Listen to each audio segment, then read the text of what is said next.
নমস্কার। আমরা কবি অরুণ মিত্রের লেখা কবিদের কথা এই বই থেকে ওই কবিদের কথা নামক প্রবন্ধটি বা একটি দীর্ঘ আলোচনা আমরা পর্যায়ক্রমে পড়ছি। আগে যতদূর পর্যন্ত পড়েছিলাম, আজ তার পর থেকে বাকি খানিকটা অংশ পড়ব। রবীন্দ্রনাথের জন্মের ১২৫ বছর পূর্তি উপলক্ষে যারা বর্তমানের কবি, তারা নিশ্চয় তাঁর কীর্তিকে বিশেষভাবে স্মরণ করবেন। তাঁর প্রতিভা একদা বাংলা কাব্যকে আগেকার আড়ম্বর ও কৃত্রিমতা থেকে মুক্তি দিয়েছিল। তাকে কবির হৃদয়ধ্বনির দ্বারা প্রতিধ্বনিত করেছিল। সেই ছিল তখনকার আধুনিকতা, রবীন্দ্রনাথের সময়কার আধুনিকতা। রবীন্দ্রনাথের অজস্র সৃষ্টিতে বাঙালি একদা অভিভূত ছিল। সেজন্য তখন তরুণ কবিদের কেউ কেউ তাঁকে বাধা মনে করেছিলেন এবং অন্য পথে চলতে চেয়েছিলেন। রবীন্দ্রনাথের পরবর্তী সময়কালে এ ঘটনাটা ঘটেছিল। সে ভাবনাটা অবশ্য ভুল ছিল, কেননা অন্য পথ অনুসরণ কোনো প্রতিভাধর পূর্বসূরিকে অতিক্রমণের ইচ্ছায় করা হয় না। সময় ও পরিস্থিতি অন্য প্রতিক্রিয়া জাগিয়ে সে পথ খুলে দেয়। আজ যারা কবিতা লিখছেন তারা সাধারণভাবে রবীন্দ্র অনুসারী নন এবং তারা পরিকল্পনা করে অরাবীন্দ্রিক হননি। আসলে এই যুগের আধুনিকতা রবীন্দ্রনাথের যুগের আধুনিকতা থেকে তফাৎ হয়ে গিয়েছে। জাগতিক অভিজ্ঞতা আমাদের অনেক প্রাচীন বিশ্বাস ভেঙে দিয়েছে, প্রাচীন আচ্ছন্নতাও। জীবনের বৈরিতা, এমনকি অস্তিত্বের অনিশ্চয়তা, মানবিক মূল্যের ক্ষয়, ক্ষমতাবানদের প্রতি মুহূর্তের শঠতা, ক্ষমতাবানদের প্রতি মুহূর্তের শঠতা এবং এই অবস্থার মধ্যেই মানুষের পরিত্রাণ খোঁজা, এই আজ আমাদের বাঁচার পটভূমি। এই কথাগুলি এই মুহূর্তে আরও বেশি স্পষ্ট হয়ে উঠেছে। রাবীন্দ্রিক বিশ্বাস এবং শান্তি কল্পনা সম্ভবত যে মার্জিত, ঝঙ্কৃত, শোভাময় ভাষাকে বাহন করেছিল, সেই ভাষাও আর টালমাটাল জীবনের সঙ্গে খাপ খেতে চায় না। আমাদের সংবেদন স্বাভাবিক হয়ে উঠেছে বিপ্রতিধ্বনি। যে কোনো রুক্ষতাই বর্জনীয় নয়, কোনো দংশনই গোপনীয় নয়। কিন্তু সেই অনন্য প্রতিভাকে আমরা বিস্মৃতির গহ্বরে ঠেলে দিতে পারি না। রবীন্দ্রনাথের সময়কালের যে সমসাময়িক সমাজ চিন্তা, সমাজের যে প্রভাব, সমাজের যে বৈশিষ্ট্য, মানুষের যে চিন্তা, মানুষের যে বৈশিষ্ট্য, মানুষের যে জীবন আচরণ, এই সবগুলি আমূল পরিবর্তন ঘটে গেছে আমাদের এই সময়েও। তাই আমরা আজকে যখন কবিতা লিখব, আমাকে রবীন্দ্রনাথের বিরোধিতা করতে হবে না। অটোমেটিক্যালি আমার লেখা রবীন্দ্রনাথ থেকে ভিন্নতর কিছু হবে। যদি আমি রবীন্দ্রনাথকে নকল করে লিখি, সেটা অন্য কথা। নচেত আমি যদি নিজের কথা নিজের ভাষায় লিখি, নিজের বলতে চাওয়াটুকু লিখি, তাহলে সেটা ভিন্নতরই হবে। রবীন্দ্রনাথের সময়কালের লেখা বা রবীন্দ্রানুসারীদের মতো করে লেখা হবে না।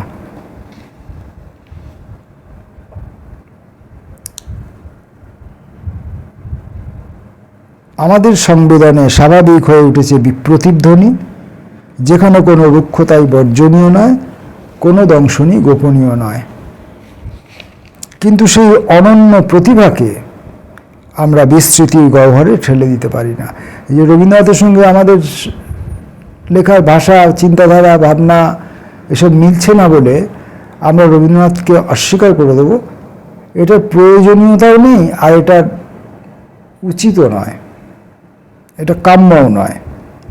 আমাদের নিশ্চয় স্মরণে রাখতে হবে তিনি কিভাবে বাংলা কাব্যকে শব্দে, ছন্দে, আবেগে অপূর্ব নতুনত্ব দিয়েছিলেন, বাংলা ভাষার আধুনিকতাকে পর্বে পর্বান্তরে রূপায়িত করেছিলেন এবং মনের সমস্ত ঊর্ধ্ব বিহারের মধ্যেও তাঁর দৃষ্টি বারে বারে ফিরিয়েছিলেন এই পৃথিবীর মানুষের দিকে। ফ্রান্স কবিতাপ্রবণ দেশ নয়, গদ্যেই তার রুচি, এই প্রচলিত ধারণার উল্লেখ করে ফরাসি কবি এবং মনীষী পল ভালেরি এক প্রবন্ধে বলেছেন, আসলে কবিতার প্রকৃতি সম্বন্ধে বহুকাল ধরে ফরাসিদের ভুল শেখানো হয়েছিল। আবার সেই কারণেই কবিতার ঝোঁক যখন এসেছে সেখানে তখন এসেছে বিদ্রোহের রূপে অথবা অল্প কয়েকজনের মন্ত্রগুপ্তির ধরনে। কয়েকজনের গোপনতাকে পৃথক করে ভাবলেন কেন ভালেরি? তা কি বিদ্রোহেরই এক কৌশলী রূপ নয়, অথবা অভিমানী রূপান্তর? সে যাই হোক, ভালেরির এই পুরো কথাটাই ঘুরিয়ে দিয়ে আমি বলবো, বিদ্রোহই সব কাব্যিক অগ্রগতির মূলে।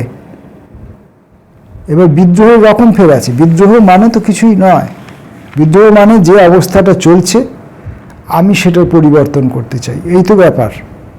বিদ্রোহ মানেই তোমার লড়াই, আন্দোলন, মারপিট, রক্তারক্তি, খুনোখুনি, গোলা বারুদ, বিপ্লব,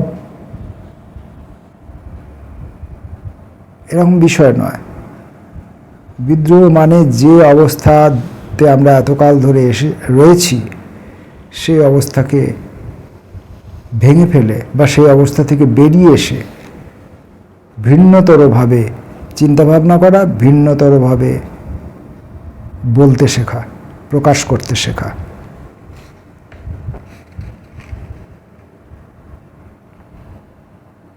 কবিও তাই বলছেন, অরুণ মিত্রও তাই বলছেন। বিদ্রোহ বললে সাধারণত মনে আসে দল বাঁধা বিক্ষোভ, অস্থির পতাকা, আক্রমণ প্রতি আক্রমণ। কাব্যের ক্ষেত্রে সেরকম বিদ্রোহ অবশ্য দেখা গেছে অন্য দেশে, আমাদের এখানে তেমন কিছু ঘটেছে কি? অর্থাৎ বিশেষ লক্ষ্য নিয়ে সম্মিলিত আন্দোলন, লেখনীর অভিযান, দ্বন্দ্বে আহ্বান, প্রত্যক্ষ সংগ্রাম, এটা আগের দিনেও তিনি বলেছেন যে এরকম কোনো বিপ্লব আমাদের বাংলা কবিতায় ঘটেনি। খুব কম, একটি দুটি, অল্প আংশিকভাবে। বিদ্রোহের এক গূঢ় ব্যাপ্ত রূপ আছে, যার প্রকাশ প্রত্যাখ্যানে, অন্য পদক্ষেপে। মারানো পথ আবার না মারানো, যে পথে দীর্ঘকাল ধরে মানুষ হেঁটে গেছে সেই পথে আর না হাঁটা, পূর্বসূরীদের প্রণাম করে বিদায় নেওয়া, বেরিয়ে পড়া। মাইকেল থেকে এবং ঈশ্বরগুপ্ত থেকে বললেই বা দোষ কি, ব্র্যাকেটের মধ্যে লেখা আছে, আরম্ভ করে আজকের তরুণতম কবি পর্যন্ত এই বিদ্রোহী কি দেখে আসছি না আমরা? ঈশ্বরগুপ্ত বা মাইকেল মধুসূদন দত্তের সময় থেকে আজ পর্যন্ত এই বিদ্রোহই আমরা কবিতা রচনার ক্ষেত্রে দেখে আসছি। অবশ্য কাব্যরূপের এই বদল, এই অন্য পথ চলা, এটা কোনো লাভ লোকসানের অঙ্ক করার ব্যাপার নয়, পরিকল্পনারও বিষয় নয়। অন্য সময়, অন্য পরিস্থিতি, অন্য ভাবনা সংবেদনের জন্য অন্য প্রতিক্রিয়া এটা ঘটায়। তখন কবিদের অনুভব এবং উপলব্ধির সঙ্গেই তা প্রকাশ করার ভাষাও বদলে যায়, একই ধাঁচে নয়। অবশ্য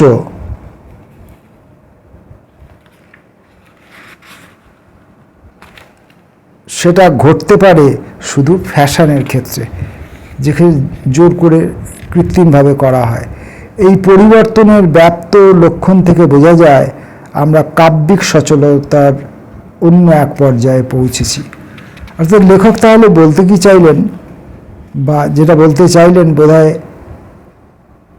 এটাকে মেনে নেওয়া যেতে পারে, যারা আমরা বিতর্ক পছন্দ করি না, যে এই যে বিপ্লব বা এই যে পরিবর্তন, এই যে বিদ্রোহ, এটা জোর করে করার বিষয় নয়, জোর করে বা দল বেঁধে করার বিষয় নয়। সময় পরিবর্তনের সঙ্গে সঙ্গে, পরিস্থিতি পরিবর্তনের সঙ্গে সঙ্গে পরিবেশ, প্রকৃতি, সময়, মানুষের জীবনযাত্রা,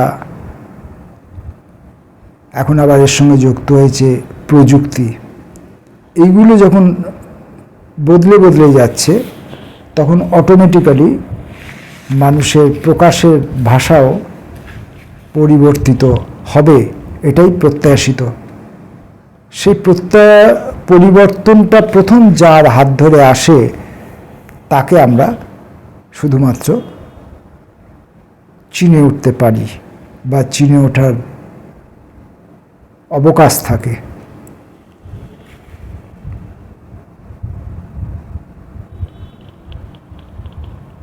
এই বিষয়ে এতদূর পর্যন্ত লেখক বললেন। এরপরে উনি হয়তো অন্য বিষয়ে আসবেন। অরুণ মিত্র লিখছেন, বাংলাদেশের কবি এ পরিচয়টা রাষ্ট্রিক এবং ভৌগোলিক। তাদের খাঁটি পরিচয় হলো বাঙালি কবি।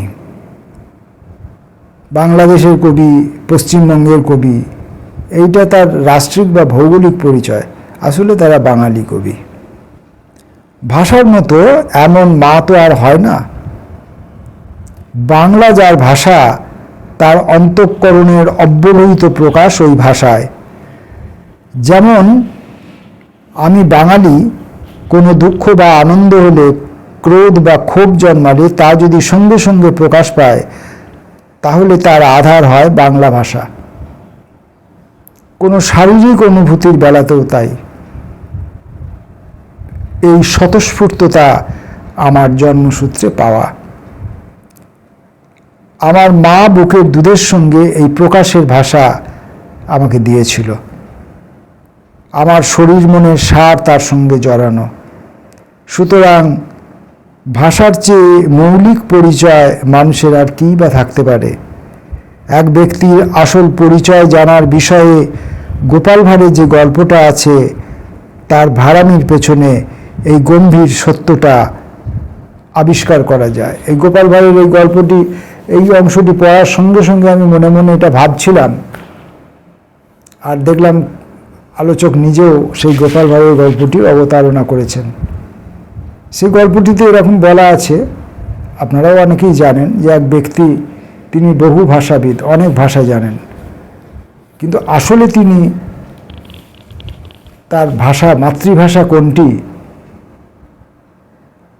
আসলে তিনি ভাষাগতভাবে কোন জাতির, সেটা বুঝে উঠতে পারা যাচ্ছিল না।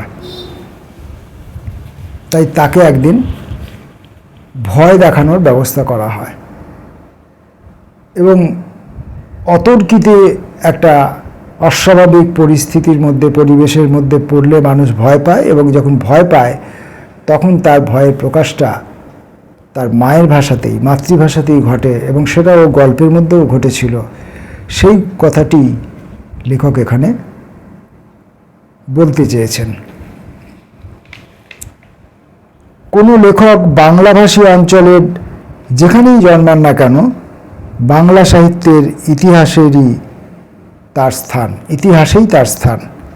এমনই হয়, বরাবরই হয়েছে।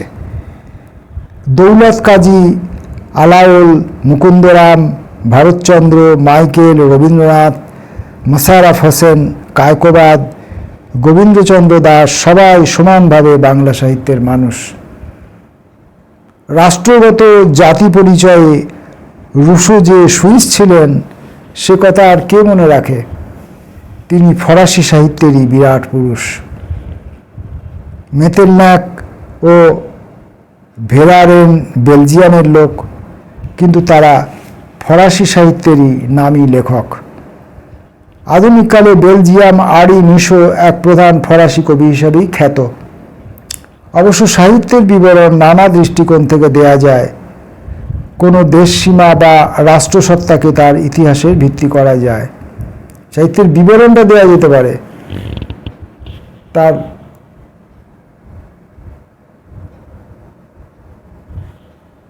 রাষ্ট্রিক পরিচয় দিয়ে বা ভৌগোলিক অবস্থান দিয়ে, কিন্তু বিবরণটা তিনি বিবরণের উপাদানটা তিনি তার দেশ, তার জাতি, তার ধর্ম এসবগুলো অবলম্বন করে দিতে পারেন, কিন্তু বিবরণের প্রকাশটা করতে হবে তাকে তার মাতৃভাষায়। যেমন সুইস বা বেলজিয়াম সাহিত্যের বৈশিষ্ট্য আলোচনা করা যায় অথবা তার ইতিহাস বিবৃত করা যায়, তেমনইভাবেই আমরা পৃথক করে বাংলাদেশ ও পশ্চিমবঙ্গের সাহিত্যের গতি প্রকৃতি লক্ষ্য করতে পারি, তাদের বৃত্তান্ত দিতে পারি। কিন্তু মূলত আমরা সকলে সহোদর লেখক। শুধু একটি ক্ষেত্রে ভাষা গোড়ায় এক হওয়া সত্ত্বেও সাহিত্য স্থায়ী পার্থক্যে বিভক্ত হতে পারে। এটা হয় যখন সে ভাষার শব্দ নির্মাণ, শব্দ প্রয়োগ এবং উচ্চারণ ক্রমে ক্রমে ভিন্ন হয়ে যায়। যেমন মার্কিন যুক্তরাষ্ট্রে ইংরেজি, ফরাসি তাকে ইংরেজি বলে না, বলে আমেরিকান। আমেরিকাতে যে ইংরেজি ভাষা ব্যবহার করা হয় তাকে বলা হয় আমেরিকান ভাষা, ফরাসিরা বলে। দুই দেশের একই ভাষা যে কালক্রমে ভিন্নতা দেখায় এবং তাদের সাহিত্য পৃথক পথে যায়, তার কারণ অনেক। একটা মূল কারণ হতে পারে ভৌগোলিক দূরত্ব, যেমন ইংল্যান্ড ও আমেরিকার। ইংল্যান্ড আমেরিকার ভৌগোলিক দূরত্বের কারণেও ওই ইংরেজি ভাষাটিরই মধ্যেই বিপুল পরিবর্তন ঘটে গিয়ে একটা ব্রিটিশদের ভাষা আলাদা আর আমেরিকার লোকেদের ভাষাটা আলাদা হয়ে গেছে। এখন আমাদের এই বাংলাদেশ আর পশ্চিমবঙ্গের ক্ষেত্রেও এমনটা ঘটে চলেছে বা আগামী দিনে হয়তো আরও ঘটবে। কারণ ওই যে রাষ্ট্রিক কাঁটাতারের বেড়া, ওই রাষ্ট্রিক কাঁটাতারের বেড়ার জন্যে একটা অঞ্চলের মানুষের সঙ্গে আর একটা অঞ্চলের মানুষের, আপামর সব মানুষের মেলামেশা কিন্তু ঘটছে না। তাদের সাংস্কৃতিক আদান প্রদান দৈনন্দিন জীবনে ঘটছে না।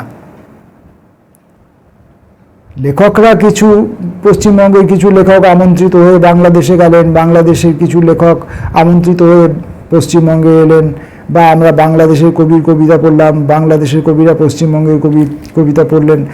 তাতে যে আত্মীয়তাটুকু থাকবে সেটা ততটা গভীর হবে না যতটা গভীর হবে সাধারণ জনমানুষের দৈনন্দিন নিত্য স্বাভাবিক মেলামেশা থাকলে যা হতো তার চেয়ে। তাই হয়তোবা কোনো দিন, আগামী কিছুদিন পরে, কয়েক বর্ষ পরে, হয়তো 10 বছর, 20 বছর বা অর্ধ শতাব্দী সময়কাল পরে, ধর্মীয় কারণে, রাষ্ট্রিক দৃষ্টিভঙ্গির কারণে, মেলামেশার অভাবে বাংলাদেশের বাংলা ভাষা আর পশ্চিমবঙ্গের বাংলা ভাষা, এর মধ্যে আবার অরুণ মিত্র উচ্চারণের কথাটিও বলেছেন, দুটি হয়তো আলাদা হয়ে যাবে। এক ভাষা সত্ত্বেও, যেমন ইংল্যান্ডের ভাষা আমেরিকার ভাষা আলাদা হয়ে গেছে ভৌগোলিক দূরত্বের কারণে।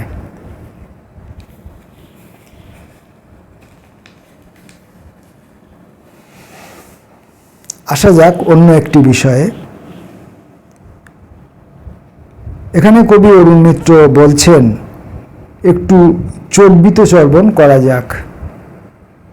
চর্বিত এখানে কবিতা বিষয়ক দশক। এই যে দশক অনুযায়ী যে কবিদের ধরে ধরে বা কবিতা ধরে ধরে আলোচনা করা হয়, সেই বিষয়ে তিনি একটু চর্বিত চর্বণ করতে চাইছেন। অর্থাৎ যে বিষয়টি বহু ক্ষেত্রেই আলোচিত হয়ে থাকে সেই বিষয়টি নিয়ে তিনি কিছু বলতে চাইছেন। আলোচনা অনেক হয়েছে বটে, তবে প্ররোচনাও যথেষ্ট রয়েছে। আলোচনার থেকে প্ররোচনাও বেশি রয়েছে। 30-এর দশক, 40-এর দশক, 50-এর দশক, এমনি করে 80 পর্যন্ত হিসেব যখন তখন শুনি আজকাল।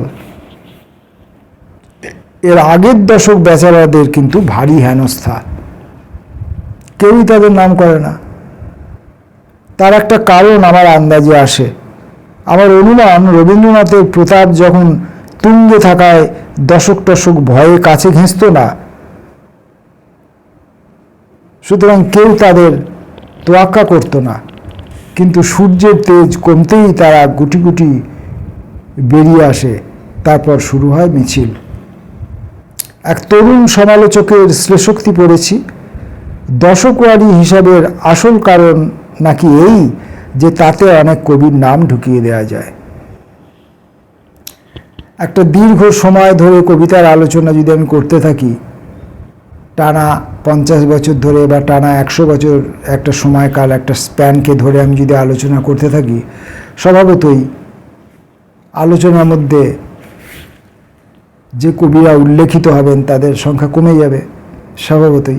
কিন্তু আমি যদি একটি দশকের আলোচনা করি, অর্থাৎ আমি 100 বছর ধরে কবিতার আলোচনা করলে যদি 10 জন কবির নাম আলোচনায় আসে, এক দশককে কবির আলোচনা করলে, কবিতার আলোচনা করলে ওই 10 জন কবিরই যদি আর নাম আসে, তাহলে এই ক্ষেত্রে 10 জন কবির নাম যেহেতু একটি দশকের থেকে, তাই অধিক সংখ্যক কবির নাম এখানে এলো তুলনামূলকভাবে। 100 বছরের নামের কবিতা নিয়ে আলোচনা করতে গেলে যে নামের সংখ্যা আসতো 10টি, তার মধ্যে এই এক দশকের হয়তো একজন থাকতেন। এই কথাটি, এটি যুক্তি। ভবিষ্যৎ তো অনিশ্চিত, এমনকি নিকট ভবিষ্যৎ এবং নিকট ভবিষ্যৎ অনিশ্চিত। অতএব এখনই সব নাম ঘোষণা করে দেয়া ভালো, এটা নাকি প্রবণতা। কিন্তু এই আক্রমণাত্মক মনোভাব না নিয়ে বিবেচনা করে দেখা যেতে পারে সাহিত্যের দিক থেকে দশকের কি মূল্য।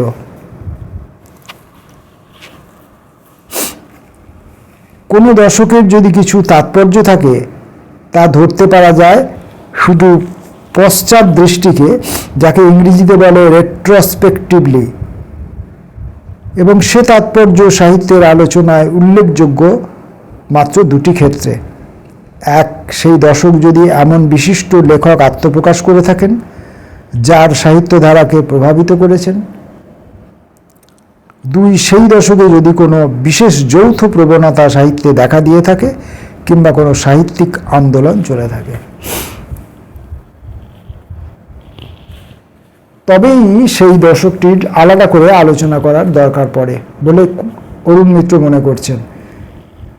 এক নম্বর হচ্ছে যে যদি সেই দশকে বিশিষ্ট কোনো প্রভাবশালী লেখকের, সাহিত্যিকের, কবির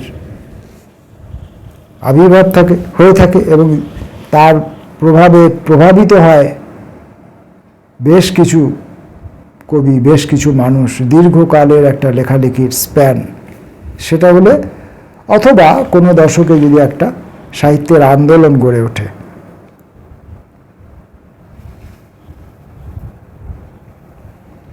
অর্থাৎ প্রধান লেখকবৃন্দের অথবা সাহিত্য আন্দোলনের উদ্ভব সম্পর্কিত আলোচনায় দশকের উল্লেখ প্রাসঙ্গিক, কিন্তু এর বাইরে তার আর কোনো মূল্য আছে বলে মনে হয় না। এবং প্রতিভাধর কোনো লেখক যখন আবির্ভূত হন অথবা কোনো প্রবল সাহিত্য আন্দোলন উৎসাহিত হয়, তখন একটা বিশেষ দশকের প্রশ্ন গৌণ হয়ে যায়, কেননা একাধিক দশক জুড়ে সে প্রভাব আধিপত্য বিস্তার করে।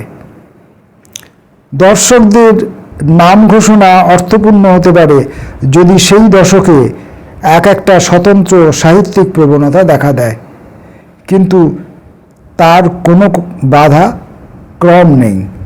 30, 40, 50 ইত্যাদি 10 সালা ছকে তা বদলে বদলে দেওয়া যায় না। আরও একটা কথা, কোন লেখক কোন দশকের তা নিশ্চয় যে কোনো সময় উল্লেখ করা যেতে পারে, কিন্তু সাধারণভাবে যে উল্লেখ নিছক তার জন্মকালেরই উল্লেখ, যদি তা কোনো ব্যাপক লক্ষণে এক লেখকের গণ্ডি না ছড়ায়, তার কোনো সাহিত্যিক তাৎপর্য নেই। অর্থাৎ একজন এখানে জন্মকালের কথা বলেছেন, আমার মনে হয় এখানে কবি হিসাবে জন্মকালের কথা হয়তো উনি বলতে চেয়েছেন। কবি হিসাবে এই লেখক কোন দশকে জন্মেছেন এইটি উল্লেখ করার জন্যই যদি দশক উল্লেখ করা হয়, তাহলে এটার কোনো তাৎপর্য নেই। ঠিকই তো, আমি 70-এর দশকের কোনো বিশিষ্টতা থাকলে সেই বিশিষ্টতার 70-এর দশকের সব কবিকে তো ধরতে পারবো না। তাহলে 70-এর দশকের কবির যদি সেই বিশিষ্টতা না থাকে, তাহলে তাকে 70-এর দশকের কবি বলে চিহ্নিত করার কোনো অর্থ নেই। 80-র দশকে ভাষা বদলের কবিতা, এই বিশিষ্টতায় যারা বিশিষ্ট তাদেরকে আমরা 80-র দশকের কবি বলতে পারি, কিন্তু 80-র দশকে বাকি অন্য যে কবিরা কবিতা লিখেছেন, যারা ওই ভাষা বদলের কাজ কারবার করেননি, তাদেরকে 80-র দশকের বলে চিহ্নিত করার কোনো বিশেষ কোনো যুক্তি নেই। এবং কার্যত প্রয়োজনও নেই, তাৎপর্য নেই এবং প্রয়োজনও নেই, কারণ লেখকের জন্মশালী বলে দেয় তিনি কোন দশকের। আর এক কথা, এমন যদি ঘটে থাকে যে কোনো সাহিত্যে প্রতি 10 বছর অন্তর নিয়মিতভাবে নতুন যৌথ প্রবণতার দেখা মিলছে, তাহলে সে অবস্থাটা আমার মোটেই স্বস্তিকর মনে হয় না, কেননা তখন সেই সাহিত্যের চরিত্র সম্বন্ধেই প্রশ্ন এসে যায়। অবশ্যই আমার ধারণা বাংলা কাব্যে সেরকম কিছু ঘটেনি বা ঘটছে না। অর্থাৎ যদি এমনটা হয় যে প্রত্যেক দশক অনুযায়ী লেখালেখির ধরন পাল্টে যাচ্ছে, তাহলে সেটাকেও মানে প্রতি দশক অনুযায়ী অনিবার্যভাবে কিছু ধরন পাল্টে যাচ্ছে, চরিত্র পাল্টে যাচ্ছে, সেটাকেও আবার কবি অরুণ মিত্র একটু আশঙ্কার দৃষ্টিতে দেখেছেন। কারণ বলছেন তেমনটা হলে এত দ্রুত যদি লেখালেখির স্বভাব পাল্টে যায়, তাহলে সাহিত্যের আর চরিত্র বজায় থাকে না। যদিও তিনি একথা বলে আমাদের নিশ্চিত করেছেন যে বাংলা সাহিত্যে, বাংলা কবিতায় তেমন পরিবর্তন ঘটেনি, ঘটছে না। আমরা কবির কথা, কবিদের কথা থেকে আজকে এত দূর পর্যন্তই পড়লাম। যেহেতু এখানে উদাহরণ টেনে, উপমা টেনে, কবিতা ধরে ধরে আলোচনা করে কবি বুঝিয়ে দেননি, তাই একটানা একটি বিষয় ধরে বলতে থাকলে আমাদের মাথার ভেতরে চিন্তার জট পাকিয়ে যেতে পারে। তাই এটাকে অল্প অল্প করে পড়তে হবে। যে কয়েকজন আমার শ্রোতা আছেন, আমি একদম এই সময়ের নতুন যারা লিখতে আসছেন তাদের কথা বলছি, আমার থেকে যারা অনেক ছোট, যারা এই দশকে লিখতে আসছেন, যারা আগামী দশকে লিখতে আসবেন, যারা 1 দশক আগে লিখতে এসছেন, এবং যাদের জানবার বাসনা আছে, চিন্তা করার ইচ্ছা আছে, যারা এখনও পণ্ডিত প্রবর হয়ে ওঠেননি, সেরকম তারা যদি এই অরুণ মিত্রের বই সংগ্রহ করে, এই লেখাগুলি সংগ্রহ করে পড়েন, রিপিটেডলি বারবার ঘুরিয়ে ফিরিয়ে যদি পড়েন, অথবা আমার এই ভিডিও যদি পজ করে বারবার রিপিটেডলি ঘুরিয়ে ঘুরিয়ে ঘুরিয়ে ঘুরিয়ে শোনেন, তাহলে এই চিন্তাগুলোর সঙ্গে, কবি অরুণ মিত্রের এই চিন্তাগুলোর সঙ্গে এবং অনিবার্য চিন্তাগুলোর সঙ্গে পরিচিত হতে পারবেন, এবং নিজেদের লেখালেখির সময় এই চিন্তাগুলির সম্পর্কে একটা স্বচ্ছ ধ্যান ধারণা থাকলে সুবিধা হবে। আমাকে কখনোই কেউ শিক্ষিত করার দায়িত্ব নেননি বলে আমি এভাবে কখনো নিজেকে গড়ে তোলার অবকাশ পাইনি, সুযোগ পাইনি। আজকে আমি এগুলো রেখে যাচ্ছি আলোচনা করে। আমি ব্যক্তিগতভাবে তো কিছু বলছি না, এই বরেণ্য কবিদের লেখা এগুলো আমি বলছি, এগুলো রেখে যাচ্ছি। যদি কারোর একজনেরও যদি কাজে লাগে তার জীবনে, তাহলে আমার এই কাজটা সফল হবে। নমস্কার।